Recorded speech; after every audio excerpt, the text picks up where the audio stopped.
O mercado financeiro reduziu a estimativa para a inflação em 2024. De acordo com o boletim Focus divulgado pelo Banco Central, o IPCA deve fechar o ano em 4,63%. Na última semana, o mercado projetava uma inflação de 4,64%. Ó, 0,01, que grande notícia. É maravilhoso. A estimativa para esse ano está acima do teto da meta de inflação. Estouramos o teto, definido em 3% pelo Conselho Monetário Nacional. Você vê que bacana, o Ricardo Rosa? Você começa a ir mal, estoura o teto, aí depois você não estourou tanto o teto. Você estourou o teto em 0,01 menos. Querido, Ricardo Rosa, aconselho pessoal, não dá para manter inflação baixa, juros baixos, gastando dinheiro público dessa maneira, desperdiçando dinheiro público. Quem administra o que é do outro tem que ser mais pão duro do que quando administra o seu. Ele está cuidando do que é do outro. República vem do latim res publica, coisa pública.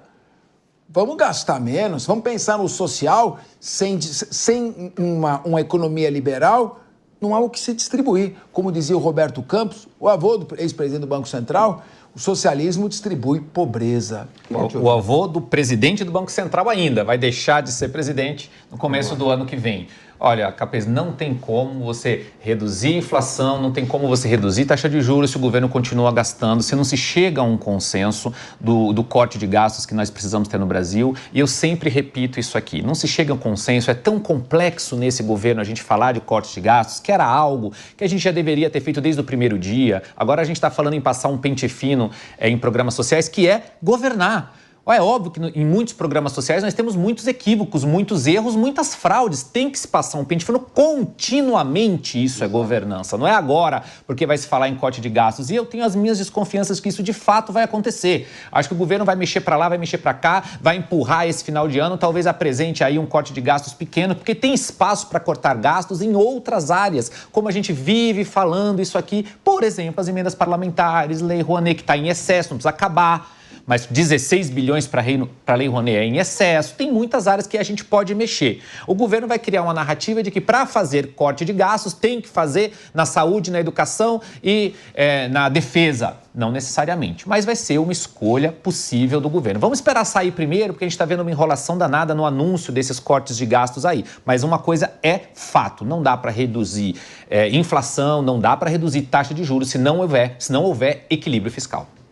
Davi Andrade, quando você gasta menos dinheiro público, você pode arrecadar menos tributos de quem produz. Ao arrecadar menos tributos de quem produz, você permite que a pessoa produza mais, contrate mais. E havendo mais oferta, claro que o preço tende a cair, você tem uma produção maior. Será que o governo, que lê tanto o grande economista da primeira metade do século passado, Maynard Keynes, não consegue ter uma visão tão clara quanto leigos? Pois é, professor Capês, aí é o ponto da ideologia, né? A ideologia que determina a supremacia da distribuição de riqueza ao invés da geração de riqueza. É isso aí que vocês disseram do avô do Roberto Campos, que pregava exatamente o contrário, né? Nós temos que privilegiar a geração de riqueza. E é um governo, dada a ideologia, que privilegia a distribuição da riqueza. E aí está sendo o problema, né? É um governo que se agiganta cada vez mais, toma um protagonismo em todos os aspectos da nossa vida, né? Para você empreender nesse país é uma lástima. Para você trabalhar nesse país e gerar riqueza é uma lástima, né? É muito difícil, é tudo muito difícil nesse país. Porque a máquina pública engessa tudo e toma uma proporção que nós não conseguimos carregar, né, Capês? O fato é esse. E não é de agora, né? A gente está falando de um governo expansionista, é verdade, mas se nós formos ver os números historicamente do tamanho do Estado para a capacidade de produção da nossa economia, nós vamos ver uma curva totalmente desgarrada. O Estado, a máquina pública, cresce muito mais que a capacidade nossa de gerar riqueza. É esse o problema. Na verdade, então, Davi, não devia chamar de governo progressista, governo de esquerda... Regressista. Eu acho que é regressista. Regressista. Não é progressista, é marcha... Chamaria de regressista. Agora, meu querido Guilherme Mendes, eu estava assistindo no YouTube o primeiro capítulo da novela O Astro, com Francisco Cuoco, que estreou no dia 6 de dezembro de 1977. E lá eu ouvi a música da saudosa cantora Beth Carvalho, de que me serve um saco cheio de dinheiro para comprar 1 quilo de feijão. Quando todos nós estamos tristes vendo o que está acontecendo com a situação econômica do país, é hora de chamar Guilherme Mendes, o otimista. Por favor. Capês, não é questão de otimismo ou não. Nós temos que lembrar que o Brasil, infelizmente, embora seja uma grande economia, do ponto de vista do desenvolvimento social, é um dos países mais atrasados do mundo. E investimento em social, investimento em segurança pública, investimento em educação, só tem um quem faz, o governo. Investimento em esporte, a mesma coisa. Então, a gente deixar simplesmente as teorias econômicas falarem em taxa de juros, inflação, o que está tudo correto, é óbvio que pode ou não ter uma outra linha de interpretação, e deixar simplesmente que a sociedade se organize sob esses aspectos por conta própria, nós não vamos chegar em lugar nenhum.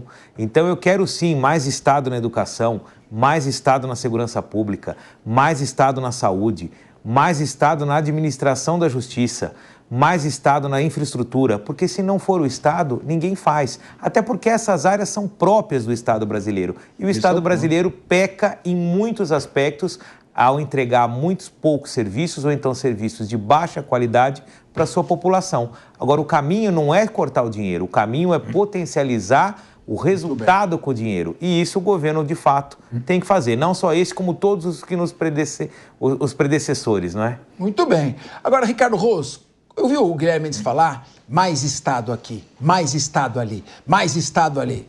Podemos trocar nesse discurso simpático a palavra mais Estado por mais imposto? Mais imposto aqui, mais imposto ali, mais imposto... Será que Guilherme Mendes não sabe o que é parceria público-privada? Eu tenho certeza que ele sabe. Queria te ouvir. Eu acho que ele sabe, mas deixou de lado, meio escanteado, o governo.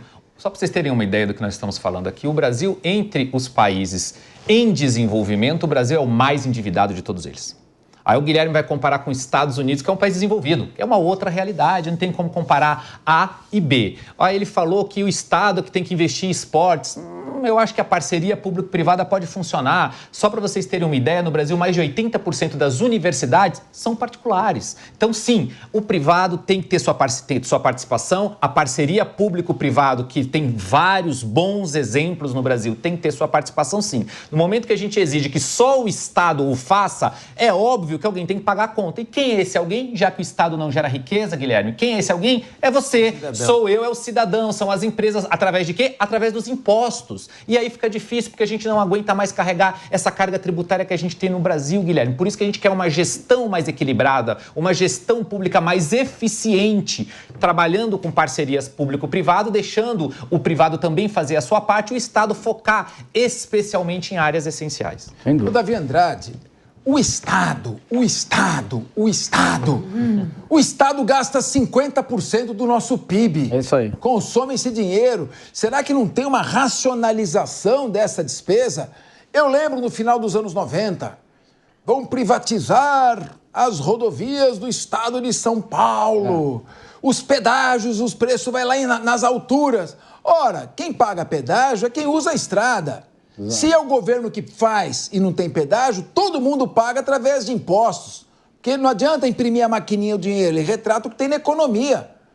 That's the economy. Então eu pergunto a você, Davi Andrade, por que não aliviar a carga tributária, criar um ambiente com marcos regulatórios que dê segurança ao investidor, criar segurança jurídica, o Poder Judiciário podia tanto colaborar com isso, para que venha investimento externo. Sim. Sem investimento externo, nós não vamos crescer. Não vamos não. E você tocou num ponto importante, Capês.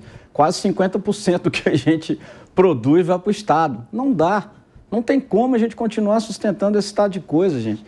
Eu até acho, viu, Capês, sim, gostaria de ver uma discussão nesse nível, em que a política, a gente fala tanto da Constituição Federal, né, enorme, regras para todo lado. Por que não constitucionalizar o modelo de Estado e a política fiscal nossa? Por que não constitucionalizar o tamanho de Estado que a sociedade aguenta manter? Porque nós é que mantemos. Volto a dizer, não tem essa história de dinheiro público não, gente. É dinheiro nosso.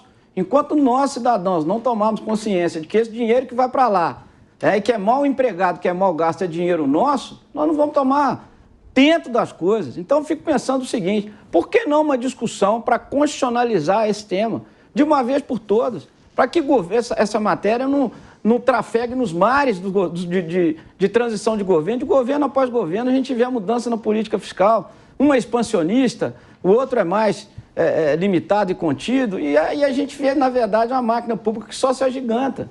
Então, acho que essa discussão é importante. Qual que é o tamanho do Estado que nós queremos? E o Guilherme tem toda a razão nesse ponto.